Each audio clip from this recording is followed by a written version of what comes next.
Merci pour votre curiosité, celle qui vous pousse à nous choisir en ce moment. Il est 13h à Bamako. On vous sert toute l'actualité nationale et internationale tout de suite.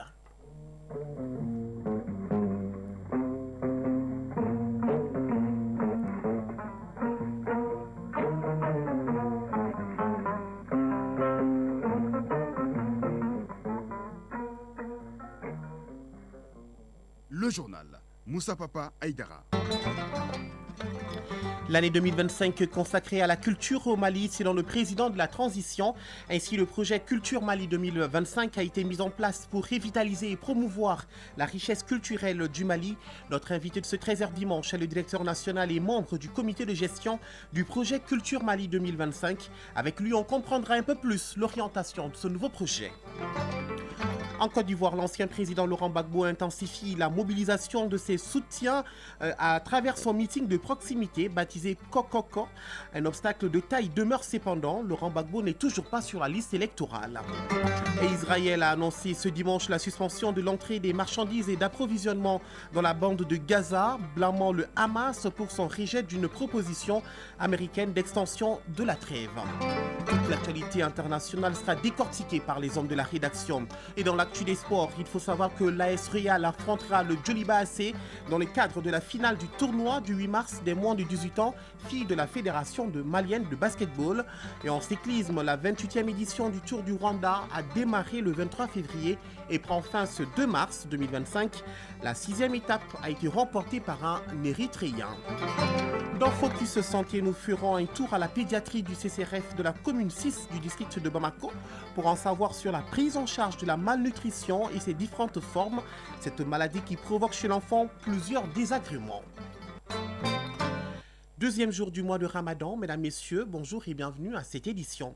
La ministre de l'Entrepreneuriat national, de l'Emploi et de la Formation professionnelle, Oumou Salsek, a bouclé une série d'activités à Gao. Elle était accompagnée des membres du CNT, du réseau des femmes ministres et parlementaires et les directeurs généraux des services rattachés à son département. Sur place, Oumou Salsek a inauguré l'espace d'orientation jeunesse de Gao avant de procéder à la remise de plusieurs kits de chèques et d'attestations aux jeunes entrepreneurs pour bien mener des activités génératrices de revenus. On fait le point avec notre correspondant sur place, Aliou Idrissa Maïga. Le département en charge de l'entrepreneuriat national, de l'emploi et de la formation professionnelle est déterminé à combattre l'insécurité et le chômage dans notre pays à travers la création d'emplois pour les femmes et les jeunes. D'où la création de cet espace d'orientation jeunesse que le ministre vient d'inaugurer à Gao. Un dispositif mis en place par l'APEJ avec l'appui du DDRG Proman. Oumou Salsek, ministre de l'Entrepreneuriat national, de l'Emploi et de la Formation professionnelle. Mise en place en janvier 2024, les 3 espaces d'orientation jeunes de la région de Gao ont été financés à hauteur de 72 232 000 francs CFA pour une durée de 16 mois. Ces espaces visent à offrir un service spécialisé d'information, d'orientation et d'accompagnement des jeunes. Au niveau de la pêche Gao, Oumou Salsek a remis des kits, des attestations et des chèques à plusieurs jeunes pour les accompagner dans leurs activités. Les appuis de l'État viennent à point nommé selon les bénéficiaires. Aïssata Ibrahim Touré, porte-parole des bénéficiaires. Le gouvernement du Mali, à travers Madame le ministre de l'Entrepreneuriat national, de l'Emploi et de la Formation professionnelle, a voulu se rendre à Gao pour donner de l'espoir à la jeunesse à travers les activités génératrices de revenus destinées aux jeunes de la région de Gao. Amadou Sidi Touré, président de la délégation spéciale du Conseil régional de Gao. À ce jour, plus de 3000 jeunes sont inscrits dans la base de données des espaces d'orientation jeunesse de la région de Gao. Grâce à ces espaces, ces jeunes bénéficient d'un suivi personnalisé assuré par 4 conseillers d'orientation dynamiques et engagés. Nous sollicitons votre appui pour intégrer ces conseillers dans les effectifs de l'APEJ. La bonne nouvelle est que Madame le ministre de l'Entrepreneuriat national, de l'Emploi et de la Formation professionnelle a promis de revenir à Gao dans les jours à venir pour lancer d'autres activités. Gao, Aliou Idrissa Maïga et Al-Hassan Ahamadou pour le RTM. 13h04. Le Mali dédie son année 2025 à la culture. Le projet Culture Mali 2025 est lancé pour concrétiser la vision du président de la transition. Les acteurs culturels à tous les niveaux sont mobilisés pour réaffirmer leur soutien à cette initiative présidentielle. Ils sont désormais en mission pour mener à bon port le bateau de la culture. Pour en parler largement, nous sommes en direct avec le directeur national et membre du comité de gestion du projet Culture Mali 2025, Dahanias. Bonjour, monsieur le directeur. Bonjour, monsieur. D'entrée de jeu, quels sont les principaux objectifs du projet Culture Mali 2025 ? Merci de nous avoir l'opportunité de venir parler avec vous du projet Mali Culture 2025. Et du passage, nous remercions d'abord le président de la transition, son Excellence le général d'armée Assimi Goïta, qui a décrété l'année 2025 année de la culture. Et la clairvoyance aussi du ministre Mahmoud Dafé, qui depuis cette déclaration s'est mis à la tâche. Déjà, même pendant le week-end, on travaille avec lui au CICB jusqu'à 18h pour pouvoir sortir quelque chose. Donc maintenant, par rapport au projet Culture Mali 2025, donc c'est un projet qu'on peut dire initiative présidentielle pour pouvoir fédérer toutes les activités culturelles durant une année et pouvoir mettre les promoteurs culturels sur orbite pendant cette année et montrer notre richesse culturelle. Et essayer pendant toute cette durée de cette année d'organiser des activités de formation des jeunes pour pouvoir vraiment assurer la transmission du générationnel. Parce qu'aujourd'hui, c'est qu'il s'agit d'enseigner aux jeunes aujourd'hui ce qui était le passé. Comprendre le passé pour mieux se projeter dans le futur. Il s'agit aussi dans ce projet de fédérer toutes les activités. C'est-à-dire le projet tourne autour de 3 axes stratégiques. D'accord. Le premier axe stratégique d'abord, ça c'est la revitalisation culturelle des territoires. Et le deuxième axe, c'est la valorisation et la promotion du patrimoine culturel. D'accord. Et le troisième axe, c'est la promotion des talents et de l'image du Mali. Faire la promotion des talents et de l'image du Mali. Et le projet vise à faire de la culture et le levier de transformation sociale et économique. Socialement, la culture peut être là pour soutenir. Et économiquement, la culture peut se vendre et peut nous rapporter. Avec les industries culturelles et créatives, on peut rapporter beaucoup à l'économie nationale. Donc voilà l'objectif du projet. Vous avez parlé d'activités tout à l'heure. Quelles sont les actions prévues pour promouvoir l'un des axes qui ma foi, est primordial, valoriser le patrimoine culturel malien dans le cadre de ce projet? Il est prévu beaucoup d'activités, parmi lesquelles ce qu'on appelle le Faso Sifinso. Faso Sifinso, c'est une qu'on appelle case de la jeunesse, où les jeunes de 7 à 12 ans se retrouvent devant des sommités maliennes de la culture pour les enseigner leur culture, pour les faire comprendre les valeurs culturelles maliennes, le maya, le dambé, la dignité, l'honneur, le respect de la parole donnée. Et c'est comme ça qu'on aura le Mali d'Inkura. Pour avoir le Mali, il faut agir sur la jeunesse. Voilà pourquoi le Faso Sifiso est là et le Faso Barokene. Le Faso Barokene aussi sera organisé au niveau de l'ORTM ici, durant toute l'année, avec des historiens maliens, avec les grands hommes de la culture malienne, pour faire parler de la culture malienne aux jeunes générations. Très bien. Et aider aussi, appuyer les promoteurs d'industries culturelles créatives pour que l'économie malienne puisse bouger. Et comment vous allez détecter les talents? Les talents vont être détectés d'abord, il y a ce qu'on appelle appel à candidature. Il y aura des appels de candidature pour les slameurs, pour ceux qui font la peinture, pour ceux qui font toutes les activités des industries culturelles sont concernées par ces appels à candidature. Pour que les gens se postulent et puissent aussi montrer ce qu'ils peuvent faire. Il est dit aussi qu'il y aura des flasques dans le mural dans l'ensemble des villes du Mali. Là aussi, on va mettre à contribution les peintres maliens pour pouvoir immortaliser cette année de la culture, pour que 2025 va passer, mais 2025 va toujours demeurer avec nous, parce qu'il y aura des réalisations de 2025 pour promouvoir la culture malienne. Et c'est-à-dire que le projet Culture Mali 2025 va soutenir financièrement et développer également les industries culturelles et créatives locales? Oui, le projet Mali 2025, effectivement. D'abord, ce que je veux dire, les promoteurs d'industrie, les promoteurs d'événements culturels, c'est des entrepreneurs. L'entreprise, c'est un risque. Il faut risquer. Mais l'État est là pour minimiser le risque. L'État est là pour encadrer. Et s'il le faut, l'appui peut être financier et technique. Ça dépend de l'envergure du projet et ça dépend aussi de la qualité du promoteur du projet. D'accord. Parce qu'il y en a aussi qui ont des projets souvent, derrière, il n'y a rien. Mais quand le projet est bancable et viable, évidemment, l'État est là pour soutenir. Parce que c'est vendre l'image du Mali, c'est vendre la culture malienne. L'État sera toujours là pour les accompagner. Très bien. Et quels mécanismes seront mis en place pour repositionner l'image du Mali sur la scène internationale? Le mécanisme tourne autour de 10 activités phares.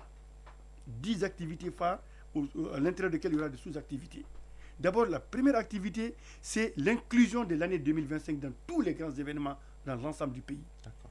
Tout événement qui est là, le comité du projet serait là pour parler de la culture. Déjà, les festivals passés du mois de février, il y a eu des missions partout. Et la particularité aussi de chaque mois, on a ce qu'on appelle le parrain du mois. D'accord. Et le mois de février était parrainé par le designer Sek Diallo. Et la dernière activité qu'il a faite, c'est la conférence qu'il a tenue au niveau de la faculté et de l'université Koukanfouga à la faculté des sciences juridiques, où il a tenu une conférence sur de renforcer l'identité culturelle à travers la rénovation du pratique local. C'est-à-dire, c'est aller dans ce que les gens jettent dans les ordures pour tirer de l'or.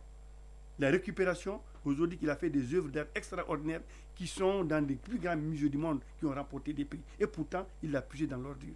Donc c'est pour dire qu'il y a de l'imagination, il y a de la créativité au Mali qu'il faut encourager et organiser. Donc chaque mois, il y a un parrain. Chaque mois, il y a un parrain. D'accord. Et le mois de mars est parrainé par Farmata Koulibaly FC. Très bien.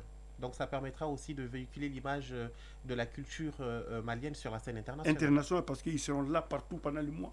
Le parrain du mois ou la marraine du mois sera là dans toutes les activités, que ce soit au Mali, à l'extérieur du Mali. S'il a une opportunité, il sera là pour lancer, parler de la culture malienne et réunir la culture malienne. Dernière question, comment se porte aujourd'hui le secteur de la culture malienne le secteur, le secteur de la culture malienne aujourd'hui, sans me tromper, je peux dire se porte très bien. Se porte bien parce qu'il ne faut pas se sous-estimer. Notre culture, je ne peux pas dire qu'elle est la meilleure du monde, mais elle est riche et diversifiée. Et la pluralité culturelle malienne est une richesse qu'il faut explorer.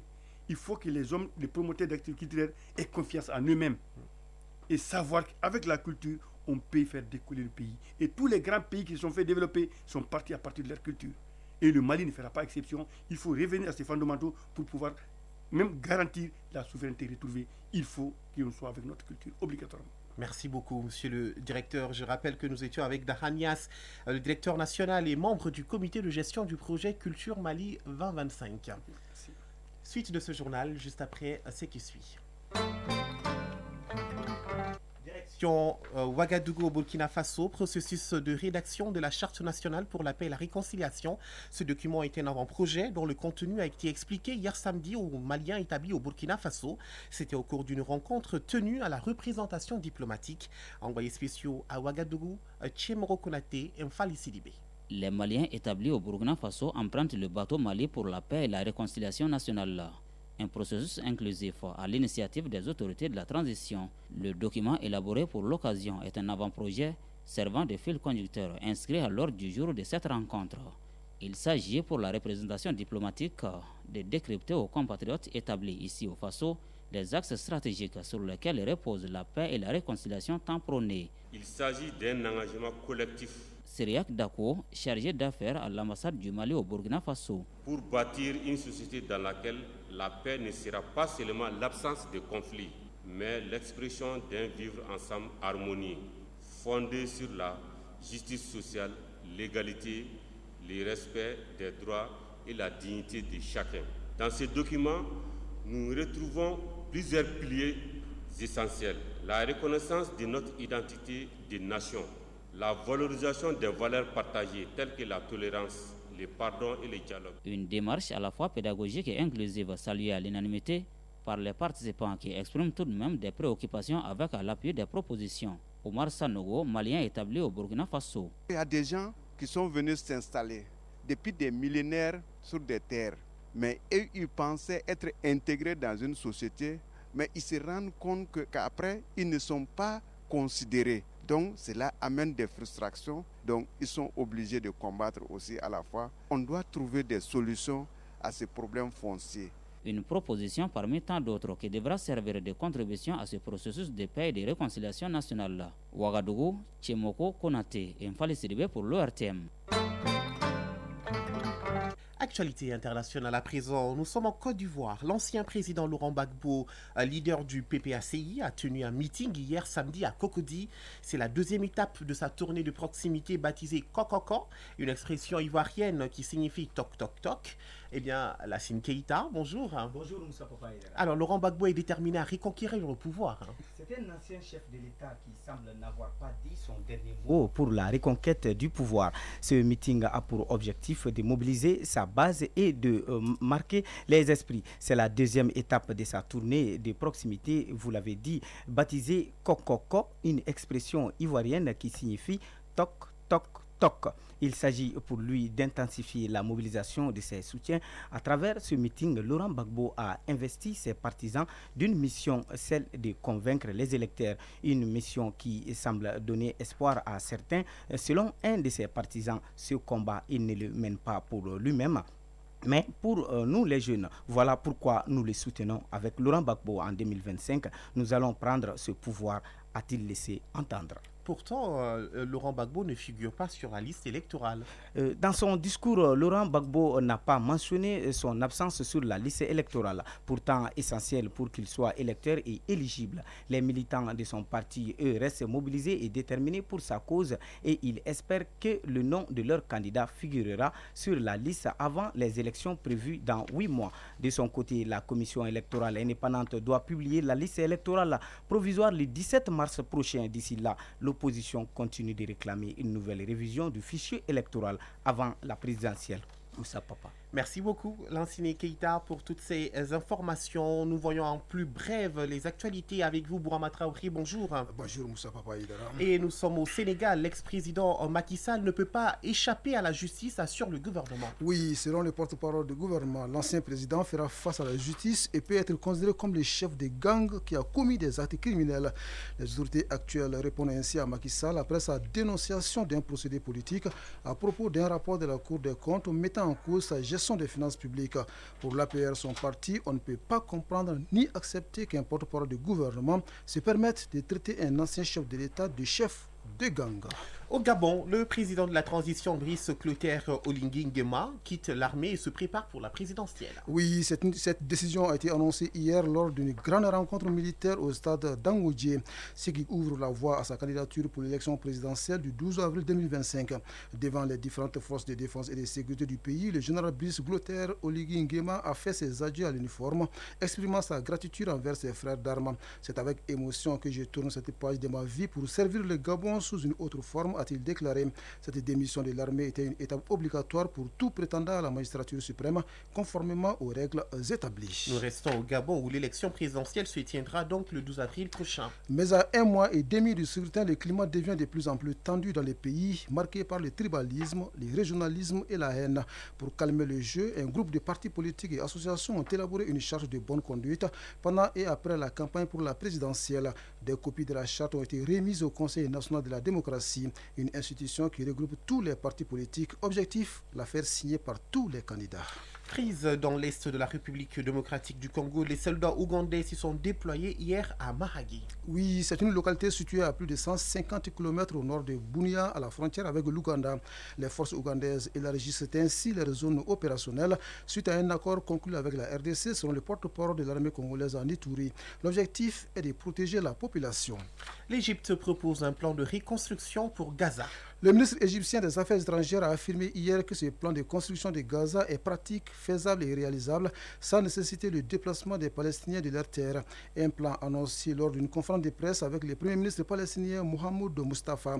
Il vise à contrer la proposition de Donald Trump qui avait suggéré l'expulsion de la population de Gaza pour que les États-Unis prennent le contrôle du territoire. De son côté, le premier ministre palestinien a évoqué un processus d'unification entre Gaza et la Cisjordanie pour créer un seul État palestinien. L'adieu hier de la Namibie à son président et père de l'indépendance. Sam Nujoma est décédé le 9 février dernier à l'âge de 95 ans. Il a été donc enterré hier dans un mémorial situé près de la capitale Windhoek. Le président namibien Nangolo Mbumba lui a rendu un hommage appuyé, les qualifiant de géant et des fils les plus éminents du pays. Aux États-Unis, à présent, l'armée a annoncé hier le déploiement prochain de près de 3000 militaires supplémentaires à la frontière avec le Mexique. Ce qui portera à environ 9000 le nombre de soldats mobilisés sur place pour la lutte contre l'immigration clandestine. Ces troupes doivent aider la police à maintenir la sécurité à la frontière sud, selon un communiqué du commandant militaire américain pour l'Amérique du Nord. Brahma Traoré, enfin en Irak, le Parlement révoque le ministre de l'économie et des finances. Plutôt, c'est en Iran, c'était ce dimanche lors d'une motion de censure. À l'issue du vote, 182 députés sur 273 se sont prononcés pour la destitution du ministre de l'économie et des finances en poste depuis août. Une décision qui intervient dans un contexte de forte dépréciation de la monnaie nationale face au dollar et d'une inflation galopante. Moussa Papa Aïdara. Merci beaucoup Brahma Traoré pour le décryptage de l'actualité internationale. Et on poursuit avec vous, Mohamed Sangaré. Juste le temps de dire que l'Israël a annoncé ce dimanche la suspension de l'entrée de marchandises et d'approvisionnement dans la bande de Gaza, blâmant le Hamas pour son rejet d'une proposition américaine d'extension de la trêve. Cette décision a été dénoncée par le mouvement islamiste palestinien comme une violation de l'accord de cessez-le-feu. Bonjour Mohamed Sangaré. Et bonjour Moussa Papa Aïdara. Alors, quelles sont les raisons précises de cette suspension d'aide à Gaza ?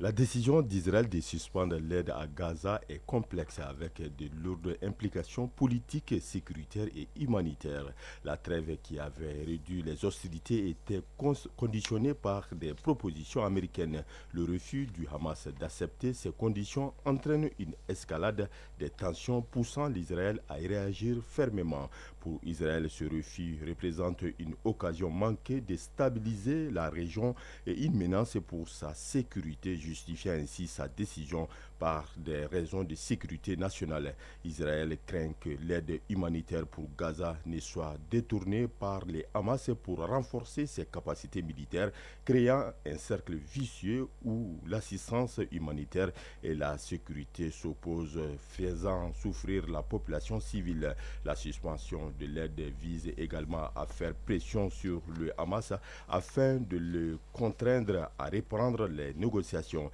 Cela illustre le rôle central des acteurs nationaux, internationaux, notamment des États-Unis dans ces discussions. Il est crucial de noter les conséquences humanitaires de cette suspension. La crise humanitaire à Gaza se détériore et l'accès limité aux médicaments, à l'eau et à la nourriture impactera la vie quotidienne des civils, exacerbant la souffrance d'une population aspirant à la paix. Moussa Papa Aïdara. À l'instant, Mohamed Sangaré sur l'actualité israélienne. Le sport.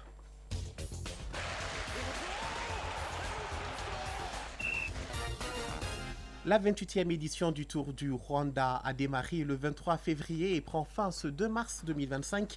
La 6e étape a été remportée par un Érythréen. La Fédération béninoise de cyclisme a aussi fixé les dates de la 20e édition du tournoi du Bénin. Ce sera du 28 avril au 3 mai 2025. Et sur le plan national, on connaît l'affiche de la finale du tournoi du 8 mars des moins de 18 ans, fille de la Fédération malienne de basketball.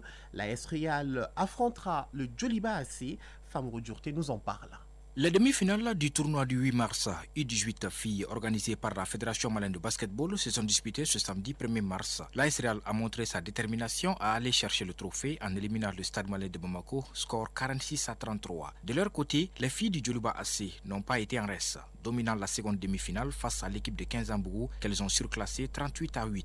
Les joueuses du Djoliba AC se sont montrées très efficaces en attaque, alliant rapidité et précision dans leurs tirs. La finale du tournoi du 8 mars opposera donc l'AS Real au Djoliba AC, deux équipes qui ont fait preuve d'un engagement exceptionnel tout au long du tournoi qui a démarré depuis le 15 février dernier. Ce tournoi met non seulement en avant le talent des jeunes basketteuses, mais il célèbre également la journée internationale des droits des femmes, rappelant l'importance de l'égalité dans le sport. La finale se joue le 8 mars prochain. Elle mettra aux prises les filles de l'AS Real et celles du Djoliba AC. Le comité national olympique et sportif du Mali a tenu ce samedi son assemblée générale ordinaire au titre de l'exercice 2024. Ce rendez-vous annuel statutaire est certes un moment de retrouvailles entre le comité et les responsables des fédérations nationales sportives, mais il constitue aussi un exercice de redevabilité pour faire le point des activités menées durant l'année écoulée. Le document de rapport soumis à l'examen lors de l'Assemblée a été apprécié positivement par les délégués des associations sportives nationales. Habib Sissoko, président du comité national olympique et sportif du Mali. En 2024, la participation aux différents Jeux a permis aux fédérations d'apprécier le niveau des athlètes. Il est toujours important de rappeler que la formation est la vocation première d'un CENO. Il s'agit d'étendre constamment la capacité managériale de nos administrateurs et la pertinence technique de nos encadreurs. En cyclisme, la Fédération béninoise de la discipline a dévoilé la date du début du Tour du Bénin 2025 qui sera cette année à sa 20e édition. La compétition se tiendra du lundi 28 avril au samedi 3 mai 2025. La 20e édition va parcourir des villes comme Parakou, Niki, Boikon, Porto Novo ou encore Cotonou sur une distance totale de 731 km avec pour bouquet final le Grand Prix de Cotonou, révèle l'institution. Parmi les particularités du Tour du Bénin 2025, à marge de la course masculine, la première édition du Grand Prix féminin sera initiée le 3 mai 2025 en circuit fermé de 53 km. Pour rappel, l'édition 2024 du Tour du Bénin a été remportée par le Marocain Ashraf Ed Dogmi. Si le Tour du Bénin 2025 arrive à grands pas, celui du Rwanda était à sa 6e étape ce samedi 1er mars. Une étape remportée par l'Érythréen Nahom Araya. Le coureur de la team Eritrea a dominé le sprint final devant un groupe qui comprenait le coureur local Mugisha. L'Érythréen Nahom Zere Araya a fait preuve d'une remarquable maîtrise en montagne pour dompter la redoutable colline des Rebero et remporter la 6e étape de la 28e édition du Tour du Rwanda qui prend fin ce dimanche 2 mars 2025. Retour sur le plan national, l'émission Sports et Musique de la Radio Nationale reçoit comme invité ce dimanche 2 mars à partir de 15h30 Ousmane Guindo, le directeur technique national de la Fédération malienne de football, et Adama Diakité Didan, ancien international malien. Sport et Musique sera animé par Diara Konati. Focus Santé. La malnutrition et ses différentes formes au cœur de Focus Santé, cette maladie due à la carence de certains nutriments provoque chez l'enfant la diarrhée, le vomissement, le manque d'appétit, la détresse respiratoire et le retard de croissance. Certaines formes se manifestent également par le gonflement du corps. Allons à la pédiatrie du CCRF de la commune 6 du district de Bamako pour en savoir davantage sur cette maladie et sa prise en charge. Koumba Sissé. Le petit Koma a plus de 2 ans, mais ne parvient toujours pas à marcher à cause de la malnutrition qui a même joué sur sa croissance. Sa maman l'a amené au CCRF de la commune 6 du district de Bamako pour sa prise en charge.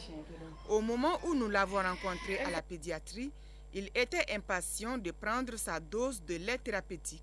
Bintou Diara, maman de Koma. Il avait la diarrhée et le vomissement. Il était vraiment malade. On lui donne du lait toutes les 3 heures et il boit à tout moment. Ça va beaucoup mieux aujourd'hui. Professeur Mariam Maïga, pédiatre au CCRF de la commune 6 du district de Bamako. La malnutrition, c'est un état pathologique qui résulte soit de l'excès ou de l'insuffisance d'un ou de plusieurs nutriments essentiels. C'est l'insuffisance qui est le plus fréquent au Mali et précisément en Afrique. Il y a différents types de malnutrition.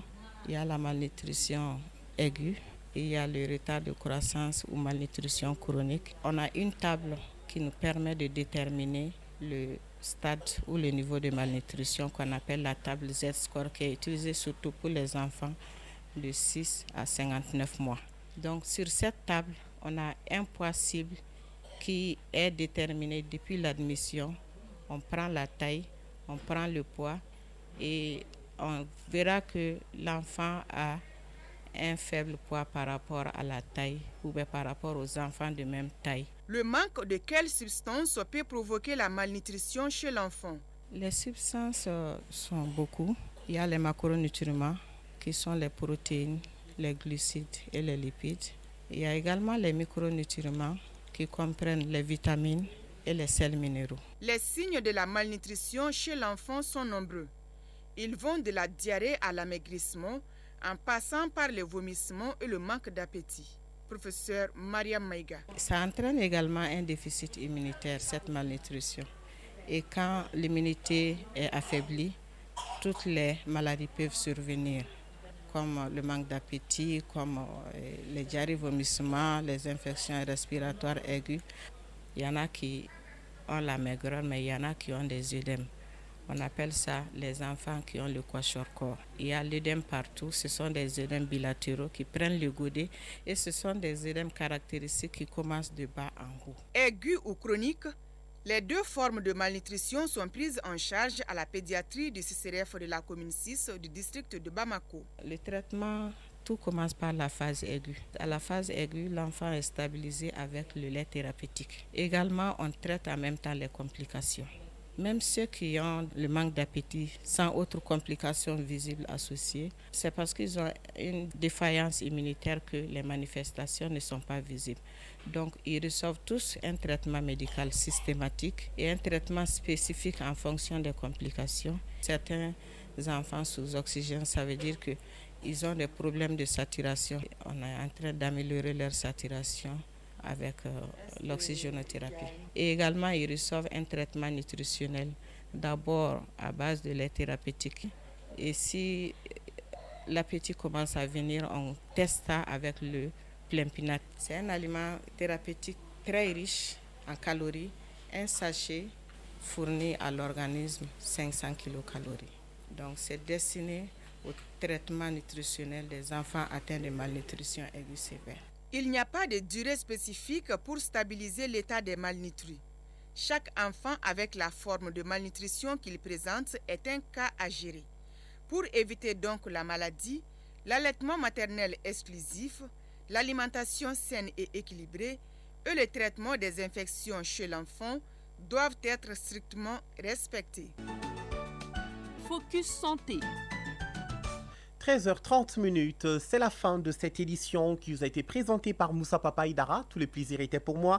Mise en onde bien assurée par Bintou Traoré, mise en ligne à Madisso, réalisation Lassina Keita, coordination Bourama Traoré. Merci à tous de nous avoir suivis. Mesdames, Messieurs, prenez soin de vous et des autres et n'oubliez surtout pas, gardez le sourire quoi qu'il arrive. À très bientôt sur l'ORTM.